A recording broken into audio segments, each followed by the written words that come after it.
I want to introduce a guy from the Navy who's going to speak on behalf of Michigan dads. His name is Mr. Semerad, James Semerad. Semerad. We got some really important people here today, folks. This is not a joke. This is no playing around. We didn't bring all this here, build this stage for nothing. Please give this man your appropriate attention. Hey, thank you all very much. Beautiful day, not raining. I think there's a little confusion with people over at the Senate Park, and they're making their way over here, but he's right. I'm in the Navy. I'm just casual here today, but I've been working on this stuff for about 15 years, and we got the thank you very much. We got David Roberts here from Children's Rights Council. We have ACFC in the area, and a lot of Men's Health Network right here in DC working up on the Hill for your issues. And those issues are making sure that children have both parents in most instances. It's about child support, it's about custody, it's about paternity, it's about parentage, it's about grandparents, it's about parenting time, and it's ensuring that both parents, fit parents, are involved in their children's lives. Parental alienation syndrome. And I'm sure that many people within earshot of my voice have not seen their children or have been through the family court. Because when I talk to two people every day, in the airport, in the grocery store, everybody, almost everybody that I talk to has been through family court and has, in some form or fashion, been prevented from seeing their children. But this is also a celebration of some really heroes.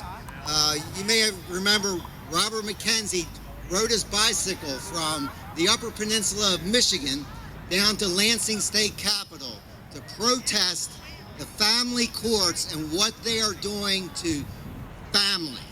That's the bottom line, the disintegration of family. And he then made his trek from Lansing, Michigan to Washington, D.C. in 2006. Robert Peterson made the trek with Rob McKenzie in 2007 with and Bill Kohler and Brian Downs and Rob McKenzie made it in 2008. And today I want to welcome Bill Gibbons and Bill Kohler, who drove their bikes in here from Philadelphia and arrived here Thursday. Come on up and join me. Larry, who's their escort. You can't do this without the support. Next year, we're going to meet on Thursday or Friday morning at Mount Vernon Square, right above the Washington, the White House. We're going to go down New York Avenue with a motorcycle escort around the mall, and we're going to stop right here.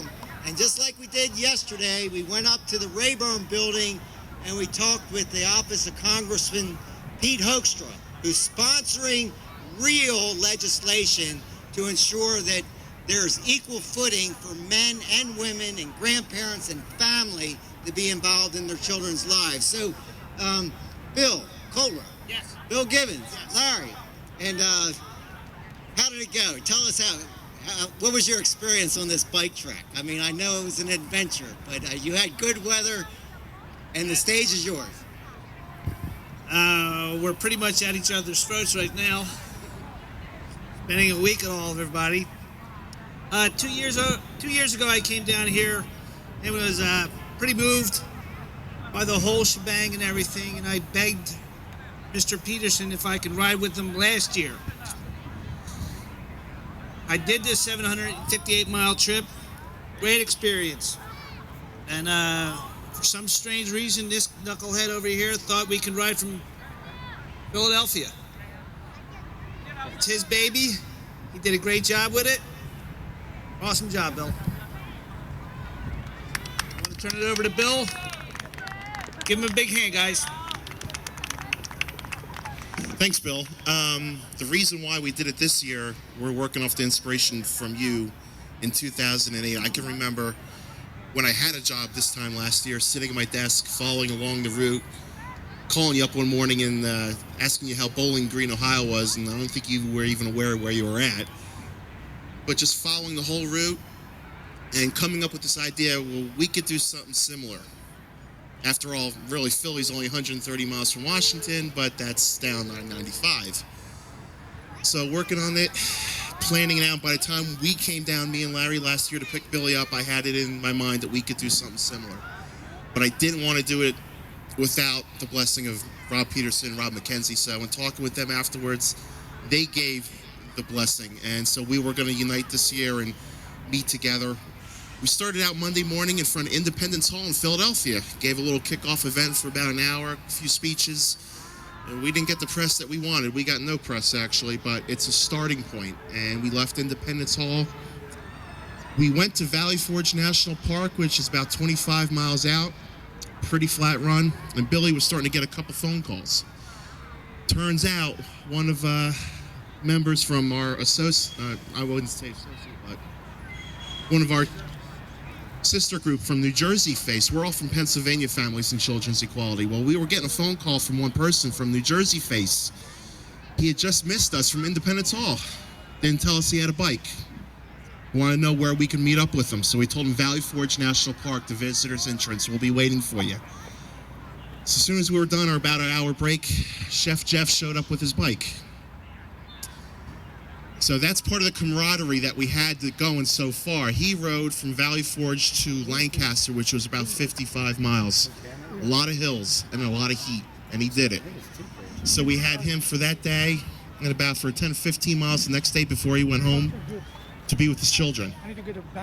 So day 2, we went from Lancaster to Gettysburg, and we had a day off from Gettysburg because we were summoned up to Harrisburg, our state capital. We had found out the previous night that State Senator Mike Slack wanted to see us. Stack, I'm sorry. He wanted to see us because he found out what we were doing. So we drove up to Harrisburg that day.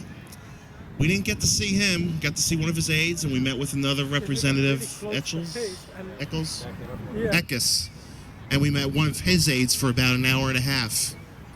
So that kind of day, even though it was an off day pedaling, we got some work done. We got to see a few people, got to give our story, got to give our side, told them why we were riding, and it was a good back and forth for about an hour and a half. It was very productive, and that's what this bike ride's all about.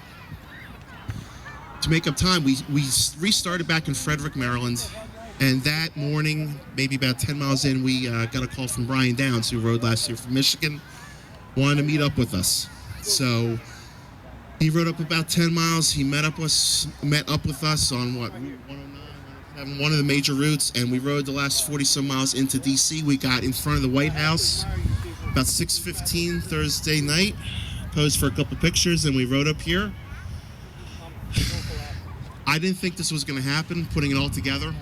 I had my doubts, first year dry run, but to ride the miles that I did, and to see Billy ride and just take off, and for Larry's help on the chase car, we wouldn't be here without Larry. He did a tremendous job driving the car, stopping, making sure we were all right. For me, it got a little emotional because I'm riding for my 2 children. I've got 2 sons. Brady will be 5 in August. And I've got CJ, who's going to be 4 in January, and I'm blessed to have him because the good Lord almost took him away when he was 3 weeks old. And it's just a fight after fight after fight for me to be in my children's lives. And a real quick story. It cost me over $15,000 from this past October to this May to get 6 weeks of summertime for my children. I had an ex-wife who just doesn't want me to be in the children's lives other than money in her bank account. And we went through the whole process. We had a conciliator, we had a master, and we had a judge tell her directly to her face, he's definitely getting more time. She tried to fight it every step of the way.